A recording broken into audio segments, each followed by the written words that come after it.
ఒకవైపు పోలింగ్ జరిగిన తర్వాత ఏ స్థాయిలో హింస జరిగిందో, అల్లర్లు జరిగాయో మనం చూసాం.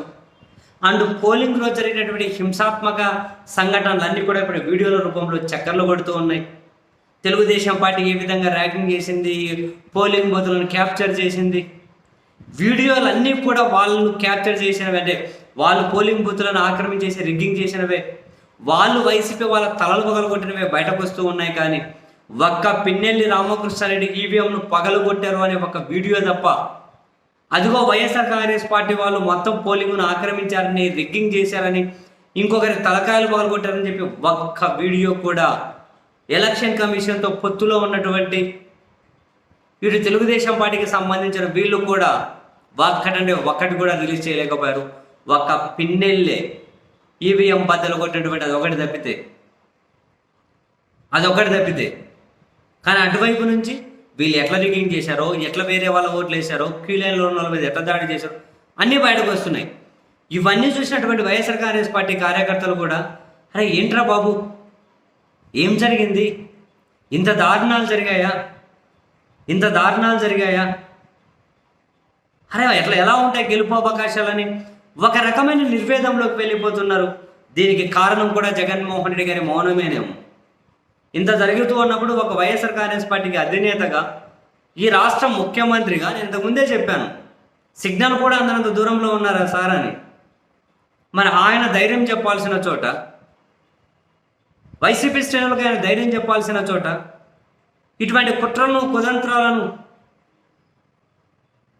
ఢీకొట్టి ఎదుర్కొని ఇవన్నీ ఛేదించుకొని ఇటువంటి వాటన్నిటికీ సమాధానం చెప్పే మనం ఈ స్థాయి వరకు వచ్చాం. మీరేమీ ఆందోళన చెందకండి, 4వ తేదీ మన విజయం రీసౌండ్ ఇవ్వబోతోంది, ప్రజలు మన వైపే ఉన్నారన్న ఆ ధైర్యం అన్న ఇవ్వాలిగా. ఇప్పుడు వైసీపీ శ్రేణులు నిర్వేదంలోకి వెళ్ళిపోతే, ఇదే నిర్వేదం కౌంటింగ్ వరకు కనుక కొనసాగితే ఎంత నష్టం జరుగుతుంది నేను మొత్తుకొని చెబుతూ ఉన్నా.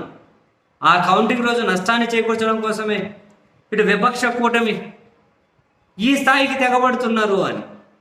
అయినా కూడా జగన్మోహన్ రెడ్డి గారు సైలెంట్గా ఉండడం, వైసీపీ శ్రేణులేమో ఒక రకమైన నిర్వేదంలోకి పోవడం, ఎక్కడా కూడా పార్టీ పెద్ద, ప్రభుత్వ పెద్ద జగన్ గారు నోరు విప్పి మాట్లాడకపోవడం, కనీసం ట్విట్టర్లో ఒక ట్వీట్ వేయకపోవడం, వైసీపీ శ్రేణుల పాపం ఒక రకమైన భయం, ఆందోళన కలగడంలో తప్పేముంది. ఎంత ధైర్యంగా ఉన్నారో, ఏం జరిగిందన్న కళ్ళ ముందు ఇన్ని దారుణాలు జరుగుతుంటే, ఎవడో పోలీసుడు అని చెప్పి కాకి డ్రెస్ వేసుకొని పోయి వాడు పోలింగ్ బూత్లోకి పోయి హల్చల్ చేసినాడు ఒకడుంటాడు. పోలీసు అధికారుల పేరుతోటి వాళ్ళు హల్చలు, రకరకాల కుట్రలు. మరి ఇవన్నీ వాళ్ళ ఆందోళన ఖచ్చితంగా పెంచుతున్నాయి. ఇదేమి ఆందోళన ఏం చెందక్కర్లేదు, ఇటువంటివి ఛేదిస్తామని చెప్పి ఏదో ఒక స్టేట్మెంట్ ధైర్యంగా రావాలి కదా, శ్రేణుల సంతోషం కోసమైనా రావాలి కదా. మరి ఎందుకు ఈ పని చేయడం లేదు, ఎందుకు ఈ వాళ్ళ కార్యకర్తలను కూడా ఒక రకమైనటువంటి ఒక భయంలోకి నెట్టేస్తున్నారు, అర్థం కావట్లేదు మాస్టరు.